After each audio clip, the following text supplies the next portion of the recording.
All right. I think we can perhaps go ahead and get started. Welcome to our doubleheader Wednesday. You all are joining us. You know, if you've been part of our previous conversation, welcome back. If you're joining us for this discussion, welcome to our weekly Wednesday series put on by the Alliance for Peacebuilding and the U.S. Peace, Justice, and Democracy Working Group, looking at conflict dynamics and conflict drivers here in the U.S. We are, of course, thrilled to have our panelists with us today. Larry Garber, who's a senior fellow at the Alliance for Peacebuilding, and he's an independent elections consultant, is going to be moderating our panel. And the title is Want Free and Fair Elections in the US? Well, it's not just about election day. And I think we all saw that and certainly experienced that in this last election cycle. And so I'm really excited for this discussion, and I'm gonna go ahead and turn this over to Larry to do the introductions and to take it away. Go ahead, Larry. Thanks, Theo. First of all, I'm very excited to be moderating this panel, and I really appreciate AFP, Alliance for Peacebuilding, including this important subject on the agenda for this webinar series. I come to the election subject through my work overseas, beginning back in the mid-1980s. One of the themes that we have constantly had to stress is that in observing an election or in assessing its quality, it's not all about what happens on election day, or even in the day or two afterwards. Rather, a serious international election observer must consider the election process holistically, from the election laws to the appointment of the election administrators, to the role played by the security forces, by the courts, and of course, including the casting and counting of ballots. After the 2016 elections, I, together with several colleagues, including Kevin Johnson, who's on our panel today, who had worked on elections overseas, began discussing how we could bring some of our experiences from overseas back to the United States. Yet at the time, I don't think any of us anticipated how applicable several of those lessons would be in the context of the 2020 US elections. So today we will examine several specific aspects of looking at elections from a holistic perspective. We will examine the concerns that election experts had in the months preceding 2020, in November 2020, and the initiatives that were developed in response. And then we will look more broadly at the structural issues that contribute to our current hyperpolarization and what is needed to address those issues. We have an excellent panel today to discuss these matters, and let me quickly introduce the panelists before we dive into the discussion. Alexandra Chandler is currently a policy advocate and impact manager at Protect Democracy. She's a lawyer by training and a 13-year veteran of the intelligence community.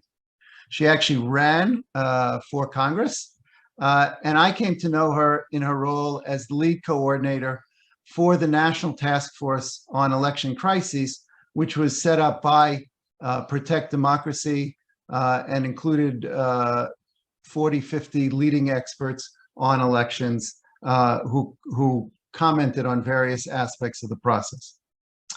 Nathan Stock is an adjunct professor of political dialogue at Furman University and a non-resident scholar with the Middle East Institute. Nathan has 15 years of experience working to reduce violence and strengthen democracy abroad, including nearly a decade working on Middle East conflicts with the Carter Center.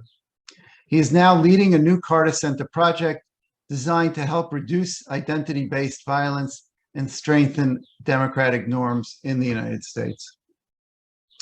And Kevin Johnson, who I mentioned previously, is the founder and executive director of Election Reformers Network. His 19 years experience in election reform programming, including 3 years with ERN, 10 years as a board member of Common Cause Massachusetts, and 7 years working on overseas democracy promotion with the National Democratic Institute, which is where I first came to know Kevin. Kevin serves on the advisory boards of Fair Vote, Issue One, and Voter Choice Massachusetts. The way we'll structure the discussion today is I will initiate the conversation with a series of questions to the panelists, and about halfway into our allotted hour, I will begin including questions from the audience, which you can post in the chat, and that we will then pose to one or more of the panelists. So let me start with Alexandra. And let me start with just asking generally, I mentioned the National Task Force. What motivated Protect Democracy to establish the National Task Force on Election Crisis? And what concerns did you have as coordinator of the task force in the weeks leading up to the November 2020 elections regarding the role that law enforcement, including the National Guard and the military, might play in these elections? Alexandra, over to you. Thank you. Thank you, Larry, and thank you for Alliance for Peacebuilding for bringing us together. I'll say that when Protect Democracy first convened the task force members together in what became the task force in June of 2019, slightly before my time at PD, it was really because the signs were already present that some level of election crisis would manifest in 2020. We didn't exactly know what it was going to be. Goodness knows that worldwide pandemic, though on the list, and it was a long list of items that that group brainstormed early on, we did not rise the highest levels of priority. So there's always humility in any amount of scenario planning one does. But it was a realization that because of the political culture and environment, that there would be value in bringing together a cross-ideological group that really had a mix of expertise, from former national security leaders to the heads of voting rights and civil rights organizations to people really involved in civic tech and data, to bring together to come up with really such as we could find shared perspectives on how to deal with certain crises as they would emerge, such as we could possibly contribute to the prevention of such crises, and failing that, to help stakeholders prepare and respond to them in a way that was not prescriptive in terms of this is the way that you are going to deal with X crisis that's going to happen in a year and a half that we don't know the details of, to sort of at least set some left and right limits, to kind of use the political parlance of what is and is not in keeping with having a free and fair election in the end. So that was the motivation.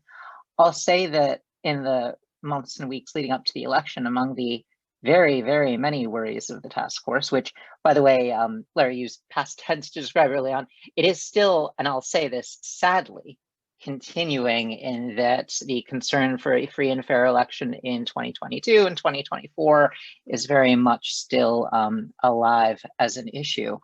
But in advance of 2020, we really had, I'd say, two primary concerns about the role that law enforcement, the military, et cetera, might play.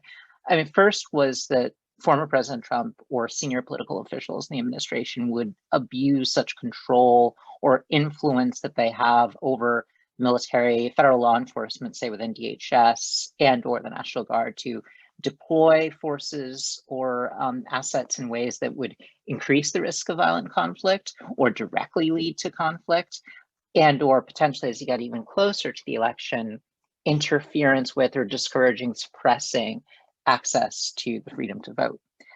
So it's kind of bucket one, and that includes the potential use of the Insurrection Act, National Guard federalization, that sort of thing. The second overall bucket is that the military is not a thing. The military is not a monolith. It is an organization of millions of personnel and veterans, as is law enforcement and other associated communities. And a concern that we had is that when you're dealing with such a huge body of people across the country, not just leadership in DC, that there is potential for people who, could abuse what authorities they have, if they're active service members, or if they were retired, kind of persuasive influence in society.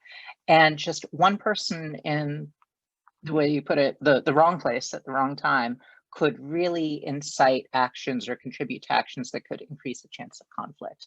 And then that conflict, and this is where both of those big concerns would end at the same place, that once that conflict starts, violence is contagious and it begets more violence. And violence could then be the pretext for actions in interference with the election that in turn could incite more violence in response to that, and then further on actions, and then you wind up in a vicious cycle. So those were big concerns of ours in advance. I'll say that we are very grateful that a lot of that did not quite play out. Of course, January 6th happened in the way that it did. I'll say that all the issues that I outlined in terms of advance the election for the military law enforcement, they have fixes. There's modifications one could make to Title 32, so you don't have the ability for National Guard units to get borrowed by other states without the receiving state's consent and deployed. We could give the mayor of DC the ability to set her on the same footing as state governors in terms of calling out the Guard in DC. These are fixable issues, technocratic issues that I sincerely hope that we will not have to worry about in 2024. There are many other things that we have to worry about in 2024.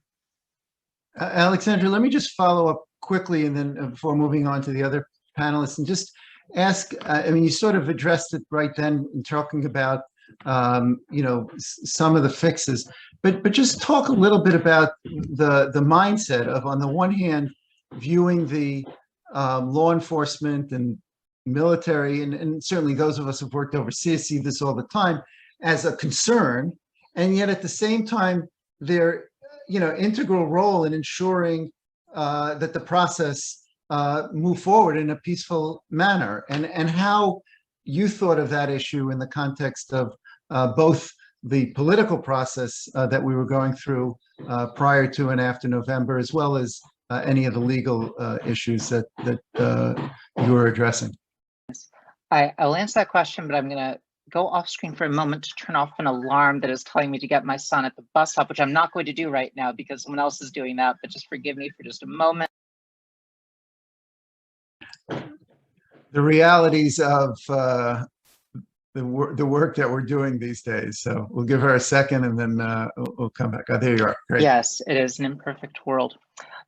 So in terms, as I understand the question about kind of the standards of where these institutions are and what this means for the future, I mean, without trying to dodge the question, take it a different direction, I think it's important to, thank you for the comments, that I just want to go broader and say, like, why these standards are so much more important than ever. I think there's this real trend in the post 9/11 era, and this is someone who went to work for the military after 9/11, was there for 13 years, and Rosa Brooks talks about this in writings like How Everything Became War and the Military Became Everything.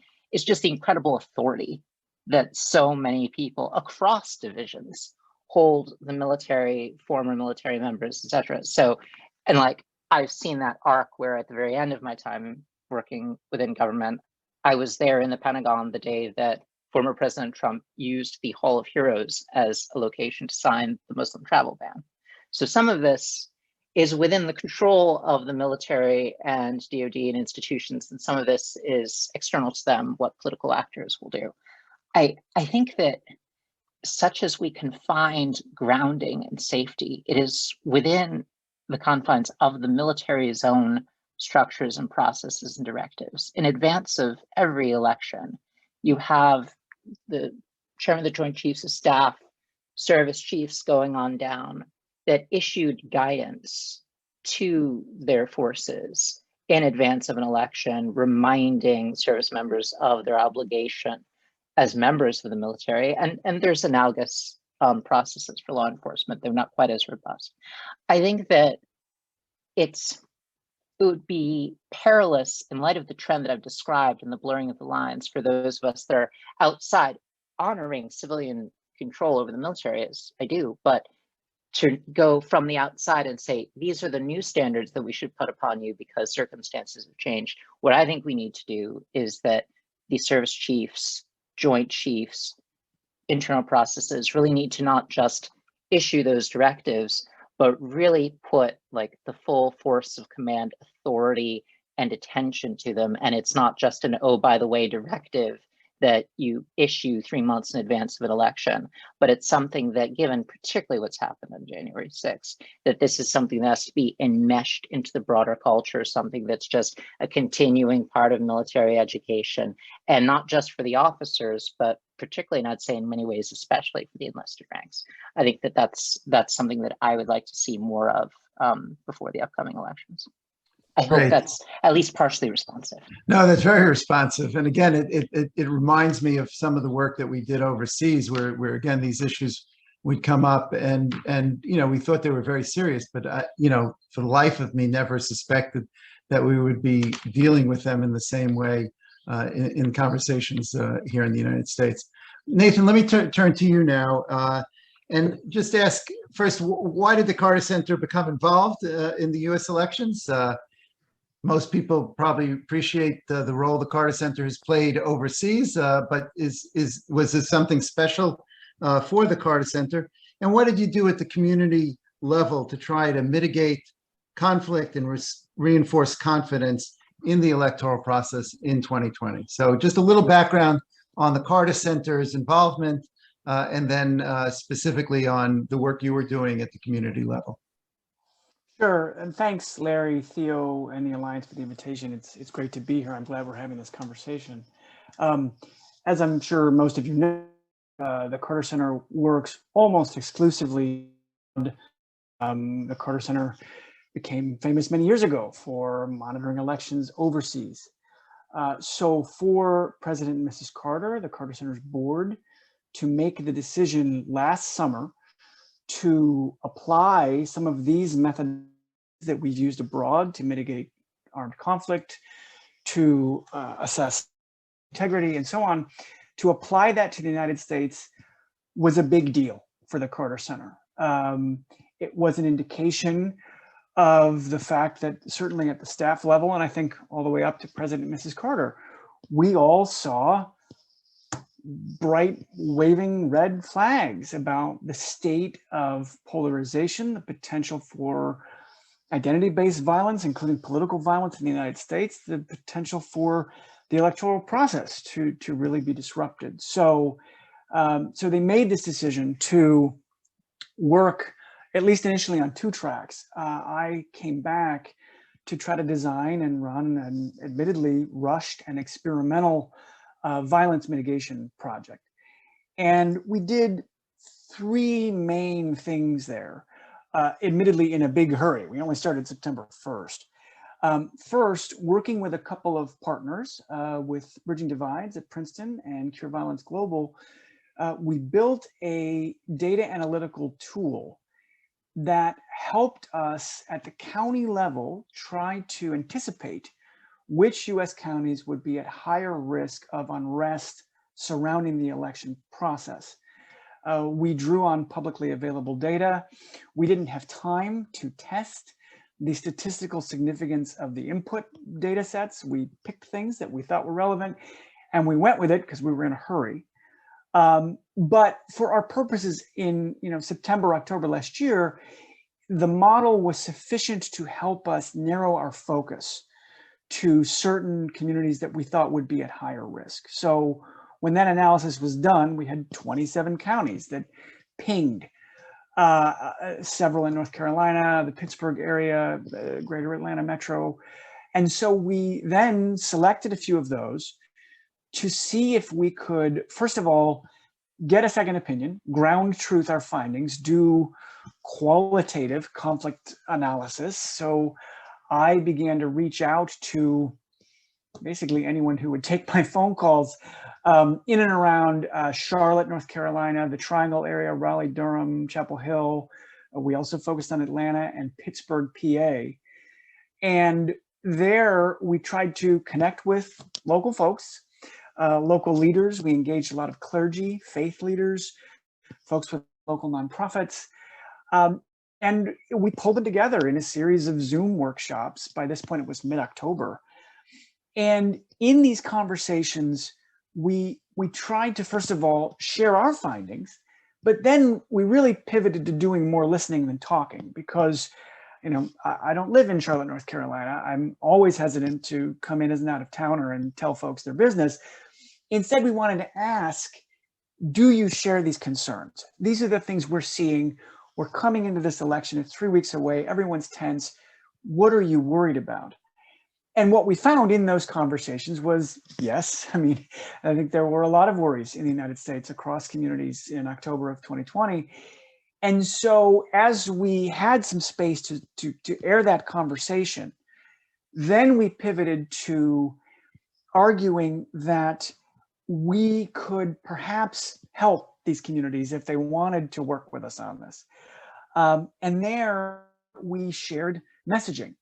Actually working with Kevin and Larry and others and other Carter Center colleagues who are election experts, we had several talking points, partly drawing on material from other nonprofits like More in Common that had been message testing specific things you could say to increase confidence in local election results. I think it was More in Common that had tested that message around how the average election worker in the United States has worked in 7 previous elections. We can trust them, they're our friends and neighbors. So we gathered some of what we saw as the most effective of these messages in about a page and a half and shared them with these local community groups that we had pulled together. And we then asked them to do 2 things. One is we said, push these messages out there. If you run a church and you have a church Facebook page, push this out there. But in particular, as much as possible, translate it. Whatever your local vernacular is, if we're talking in Pittsburgh, target your messages to people in Pittsburgh. I learned in the course of this work that a native of Pittsburgh is called a Yinzer. So references to Yinzers were sprinkled throughout the social media feeds of the clergy network of Southwest Pennsylvania and the JCC of Pittsburgh that were pushing out the messages that we had shared. So this was a key to the process. It was doing the mapping up front, getting data that we could share with community stakeholders, trying to establish local networks of influencers who could then change the normative environment and hopefully strengthen anti-violence, pro-democratic norms, and then equipping, once we had identified these messengers with the right messages, that they could be pushing out to be proactive about this. Nathan, thanks. And I just want to alert everyone that AFP has posted in the chat the report that Nathan and the Carter Center published just a few weeks ago, describing the experience. And just maybe, Nathan, if you quickly, 1 or 2 lessons that you learned from this experience, if you could just highlight right now, and then I'll go to Kevin. Engage faith leaders. A lot of what's going on in the US is a function of our declining social trust. And if you look at the survey data, while trust in organized religion is down from 1970, the church and organized religion is still much more trusted than banks, newspapers, TV, etc. So faith leaders are an obvious sector, but more broadly, find those local folks who already have a constituency and would be willing to stand up as pro-democracy messengers. That's one big lesson. I also thought it was really interesting the way in which sharing the data analytics with local communities seemed to be really impactful, right? The tool we built in the fall produced a simple graphic that took like the 10 risk factors we'd identified, and for Mecklenburg County, North Carolina, plotted them on a chart from low, medium to high risk. And then when we shared that in these workshops, I found it made these intangible concerns that were floating around a lot of the United States in October of last year more real. It helped folks who may not be full-time conflict analysts grapple with the tensions at play in their communities in a way that felt actionable. Oh, you're muted, Larry. That partly answers one of the questions in the chat, but we may get into that in more detail in a few minutes. But Kevin, let me turn to you now. We've heard from Alexandra talking about sort of big picture, military, National Guard and the like. Nathan very much focused more on the community level. But speaking more structurally, can you talk a little bit about what is it about our electoral system compared to others, perhaps, that promotes the type of hyperpolarization that we're seeing today in the United States, both before the election and certainly in the months now since November? Thank you, Larry. That's a great question. Let me just first say, Nathan and Alexandra, thank you for the great work you two have done and talked about.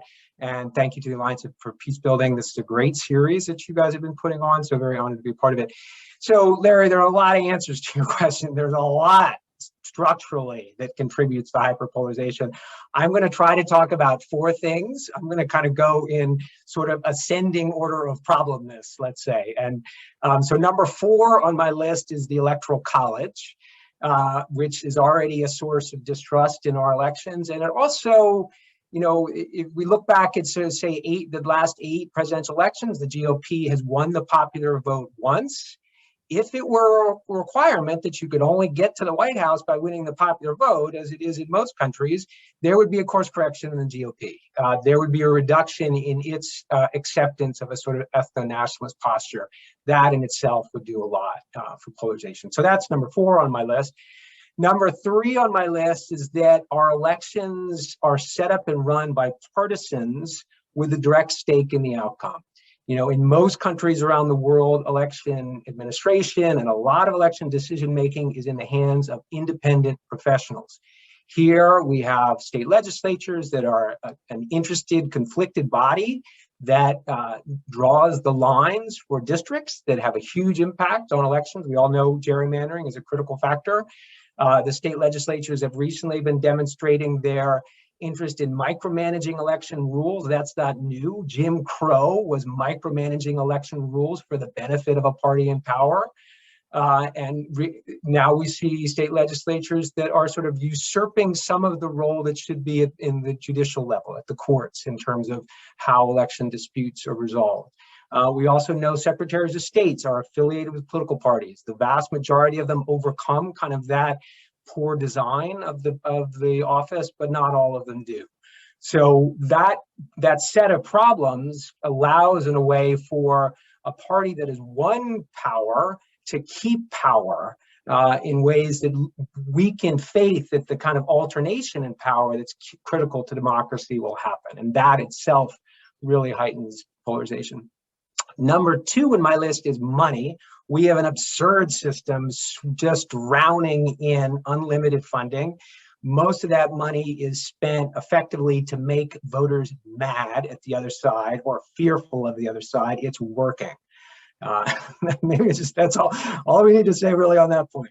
And the number 1 on my list of sort of structural sources of hyperpolarization is the way our voting system overrepresents extreme perspectives.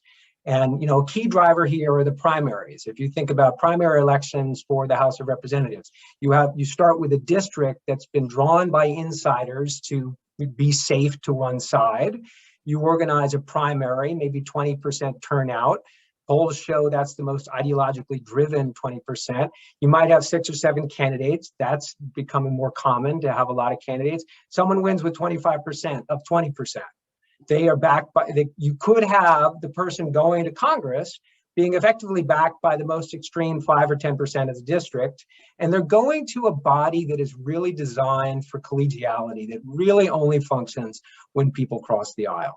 So that combination, you know, creates the train wreck that we all experience.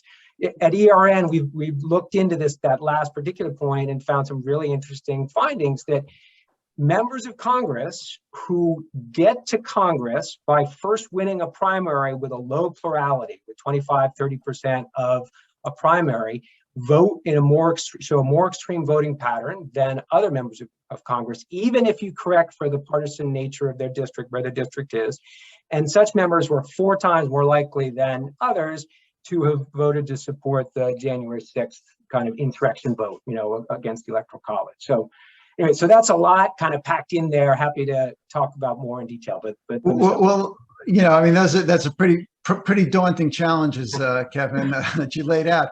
Just quickly, any suggestions on the types of reforms that might mitigate these, and you know, how doable are these? And let me just encourage folks at this point to put questions into the chat. I have a few more for the panelists, but I'll integrate the ones that are in the chat with the ones that I'm hoping to get to from my perspective. So, Kevin, just quickly on, so what do we do about this? This sounds, There are and a I should lot say that if you read any of the international reports, observer reports about elections, they highlight these things because these are so uncommon in other democracies. So go ahead. There's a lot that can be done. Ranked choice voting is already something probably well known to a lot of people on this call. It's on the move. It would fix that problem I described of the extremist who wins in a crowded primary and goes on to Congress. Independent redistricting would help a lot. It's on the desk of Congress right now.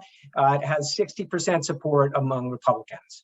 A couple of other ideas that maybe are less familiar we're talking about. One is the Fair Representation Act was reintroduced earlier this week. It is what David Brooks calls the one reform to save America. It's going to take a while, but it's worth understanding because what it would do is change from single member districts where each district only has one winner to districts that elect 3 to 5 representatives per election who all go to Congress.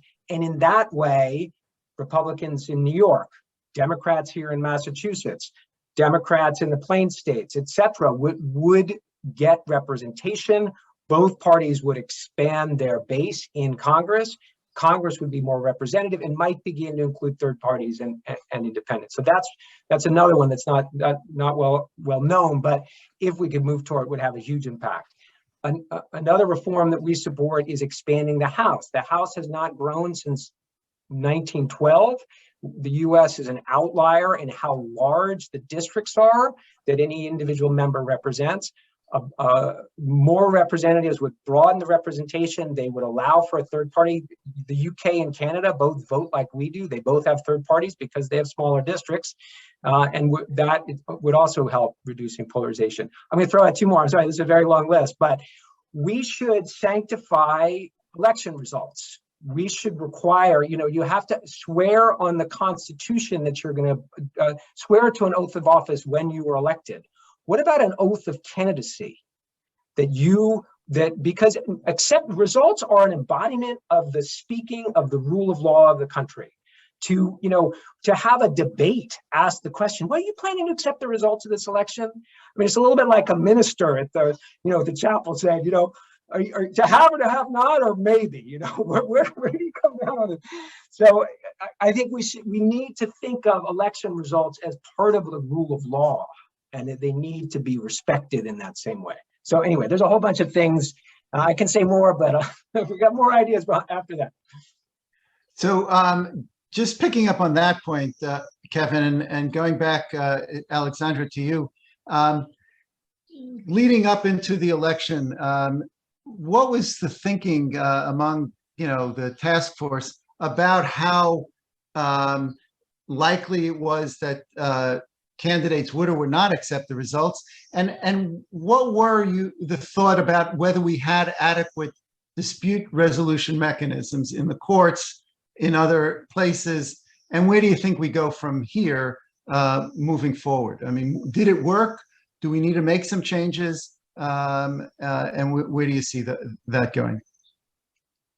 Sum it up as it worked, big asterisk, insofar as even before the election, I mean, weeks before the election, we were, I believe, already in the hundreds of lawsuits that were already in place challenging adaptations made in election administration in response to COVID, changes to provisions on access to whether early voting, vote by mail, drop boxes, etc. So even beyond the kind of global question of will you as a candidate accept these results, we already knew that campaigns would have dozens of venues where they would likely be contesting results after election day.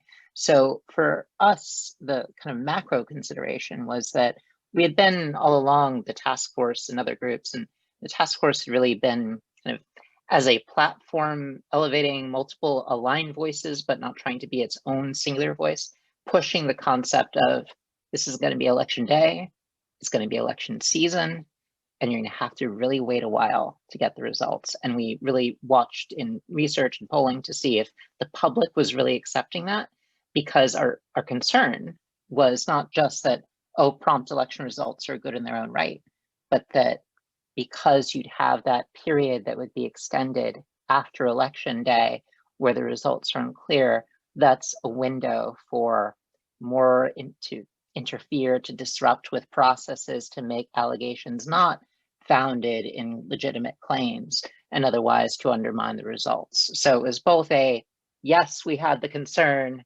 and also we had the concern not just about the candidates, but about just structurally, how will all of these court cases be handled, and how long will it take, and what will that mean?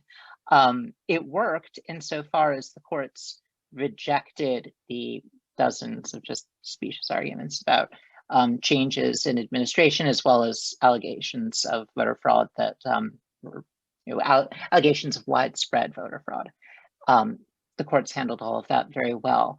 The courts also didn't adopt any of the dangerous and frankly just unconstitutional legal doctrines in terms of interpreting an expansive right of state legislatures to, whether beforehand or after the fact, make changes to their election decision systems.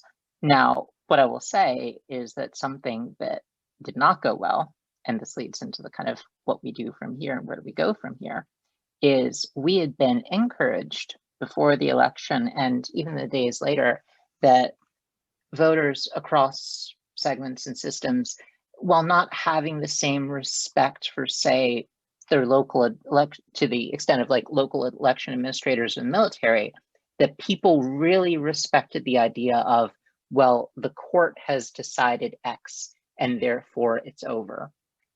That just sank after election day. And we saw that in polling, we saw that in research, and frankly, we just saw the consequences out in the news and in the public arena every day. So what this brings us to as we kind of think about the future is that the courts as dispute resolution are necessary but not sufficient conditions to handle dispute resolution, because you're not just aiming for finality as a matter of law, but acceptance across the public.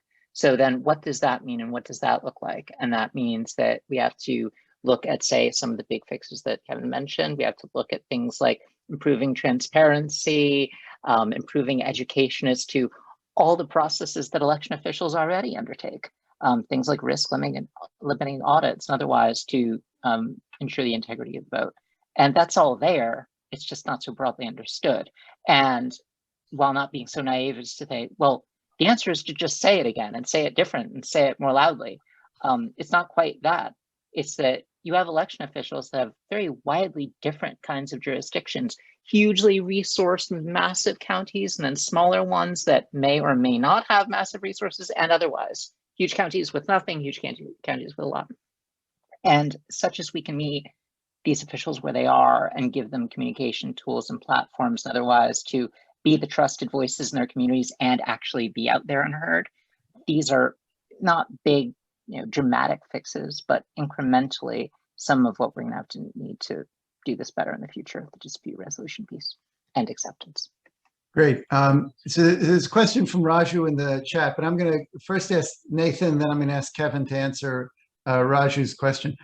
So Nathan, one question is where does the Carter Center go from here? But related to that is maybe you could talk a little bit, picking up on what Kevin and Alexandra were talking about, is one of the things that the Carter Center did do is some work in Georgia pre not only the presidential election, but the two Senate runoffs on January 5th.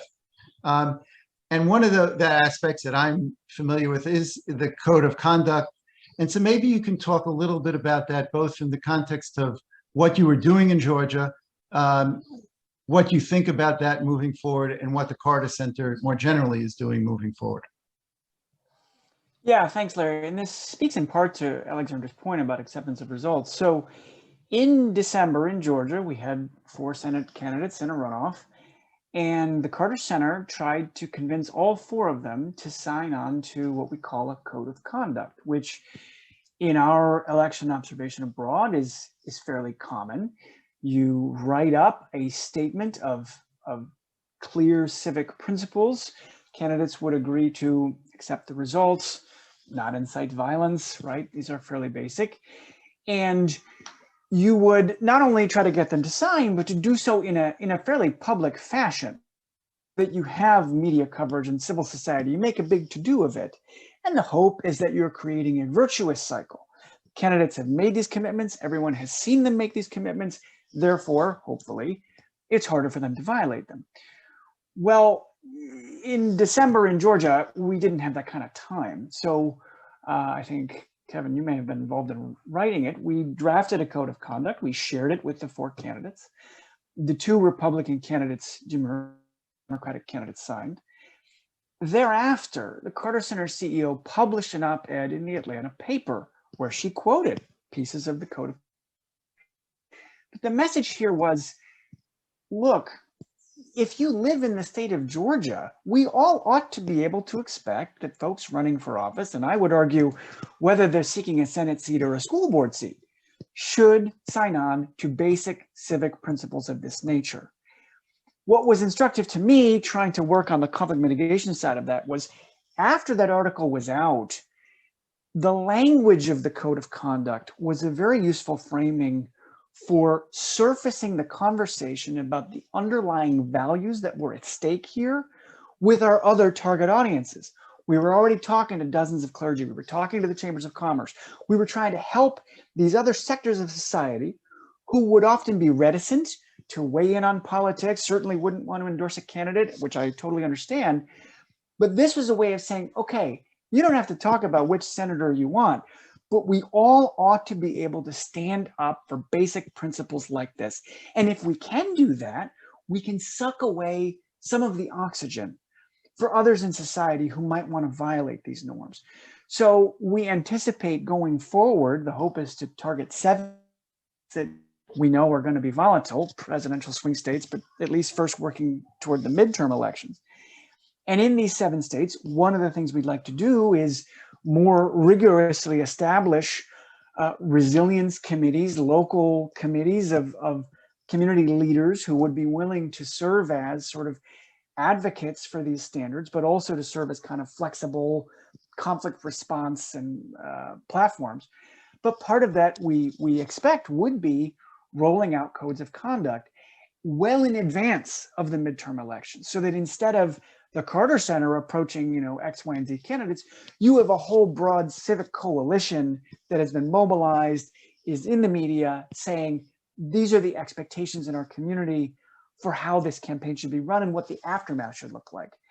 And our hope is that this will address, part of the point that Alexandra made, that you, in the process, hopefully you legitimize the results and you make it harder for people to buy into, for example, specious fraud narratives.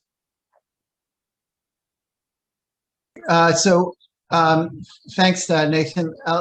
Kevin, let me ask, if you want to comment on the points that Alexandra or Nathan made, feel free to do so. But one of the questions asked by one of the participants is, what would be the implications if we required everyone to do a civic duty day where they would volunteer? Would that change the nature of participation and some of the discourse about hyperpolarization? So your general reflections, but also if you could respond to that question.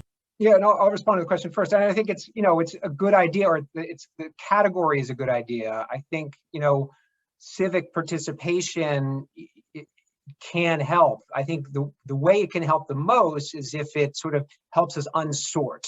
We live in this incredible self-sorted political dynamic where most people don't end up encountering people of another political persuasion.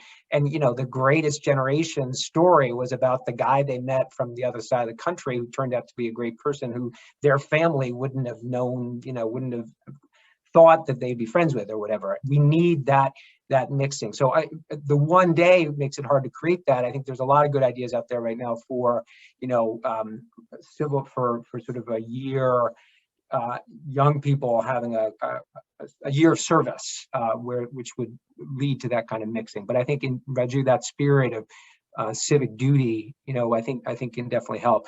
I do want to pick up quickly on Nathan and Alexandra's comments. One, Nathan, it is a noteworthy and important fact that the Georgia runoff results, although they were not that much they were almost as close as the presidential vote, are not being talked about. We do not have audits being called for. We do not have a big disinformation campaigns.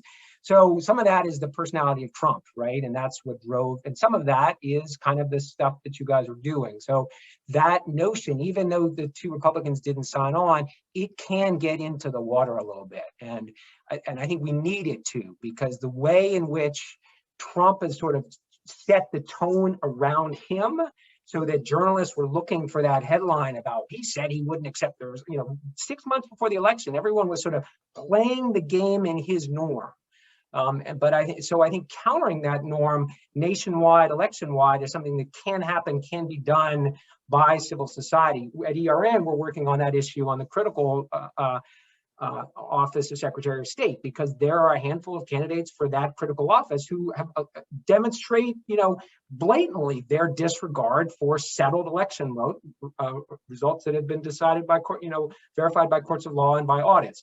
And so we want to see if we can expose this sort of extremism of that. So and then the other thing I'd say, Alexandra, I think your point is really interesting. And I mean, what comes to mind on the international side is that, take France, the election results, no election is done until the Constitutional Court determines and, signs off effectively on the results. So the US has, in a sense, a limited judicial role where courts are often pulled in, but they're pulled in on the basis of a violation of law or rights, but not to address the election itself. And that's a complicated position to be in.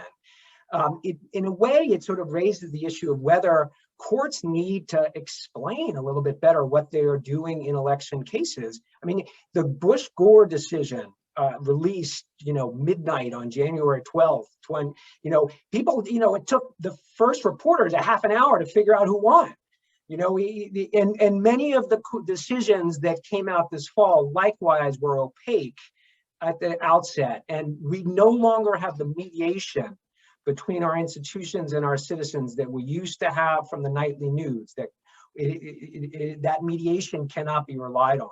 So just as election officials have learned that they have to do a much further amount of sort of voter education, explaining the audience, as you mentioned, Alexandra, which is critical. I don't know enough about how courts function to know to what extent they can do this, but a better explanation of what is the practical impact of the decision they've rendered regarding a political dynamic that they've been asked to address, I think would help a lot. Alexandra, do you want to comment on that? Yeah, I can respond a bit in part to that. It's, law schools do encourage, at least in theory, non-opaque legal writing, but one can see the results and whether that training is actually stuck in many such decisions.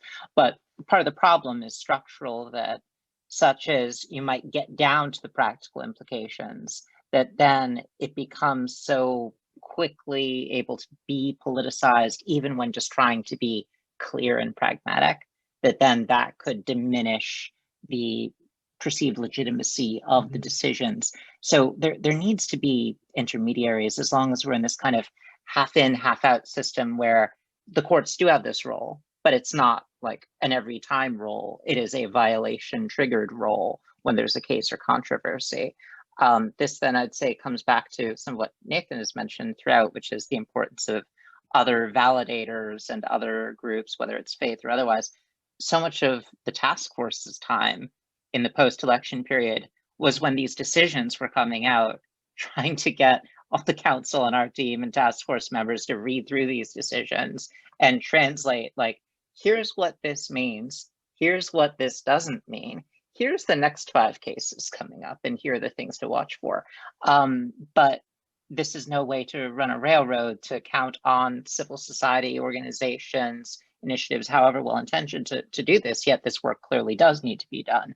So then this begs the question, like, what can we do in terms of reforms where so much of this, well, there's still going to be this role for the courts to decide these disputes as they come up, but to limit the discretion of election officials to act in ways that will create some of these cases or controversies, have clear policies well in advance of the election so that you've at least narrowed the field of dispute possibilities, decrease the number of these issues that are going to come up right at the end, and therefore the kind of the bandwidth problem of how much you have to explain, which in turn can hopefully create a better environment for confidence in the results and more space for the good government orgs and other associate orgs to do the work that needs to be done.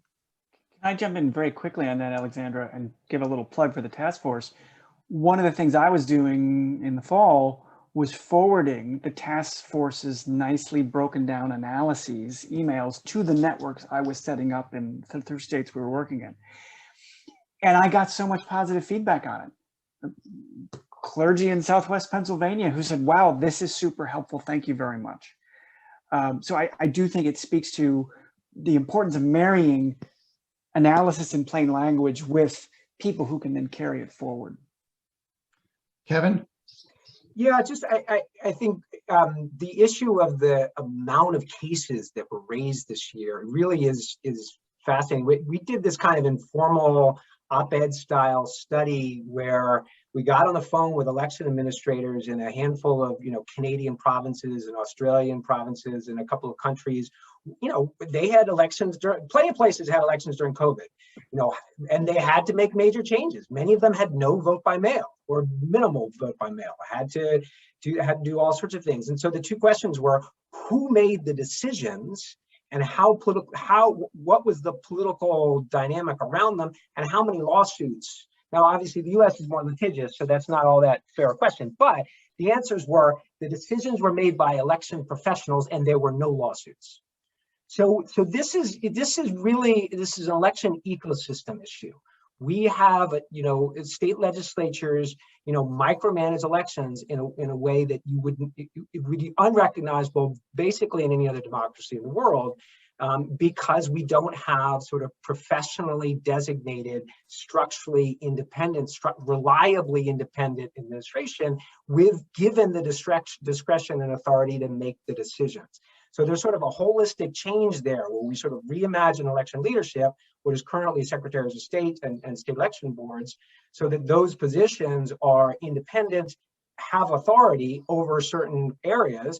The legislature still, of course, should set the broad policy, but shouldn't be, setting the hours for when, drop boxes, and then that in turn scales back the role in which the judiciary sort of has to be the tool that parties have to counter the other parties' attempts in law. I mean, it's not easy to really map the way to get to what I just described, but I think it's helpful to have a vision, a holistic vision of a healthier ecosystem for us to sort of point to, even though its pieces all require pretty substantial changes to what we currently live with.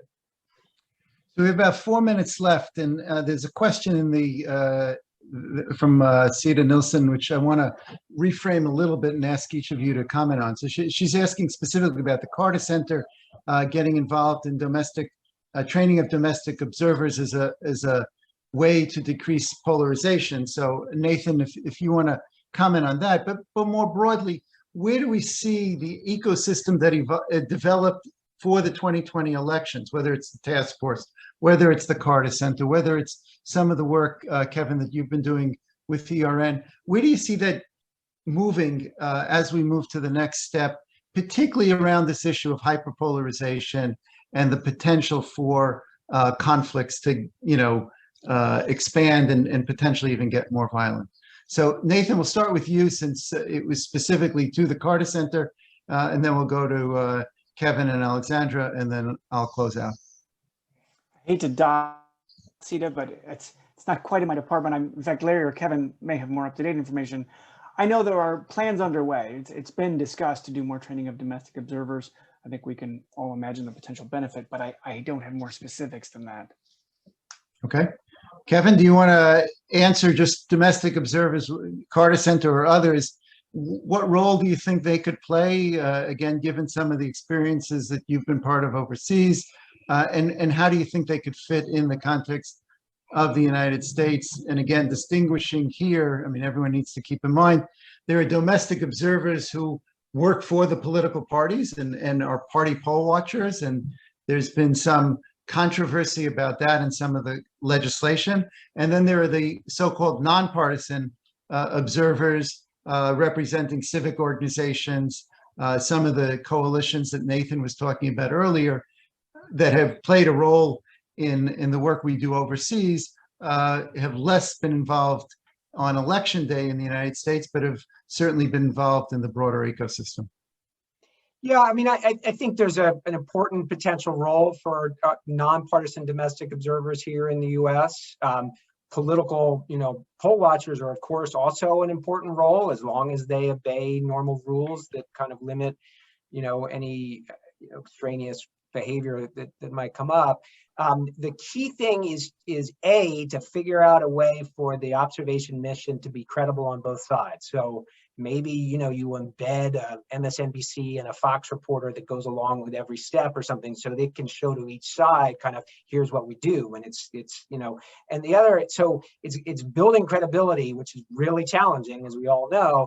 And the second challenge is finding a way to be there to gather the data that relates to the question that people have on their minds. And the questions right now are how many ballots were manufactured in South America, Southeast Asia, and shipped here or something.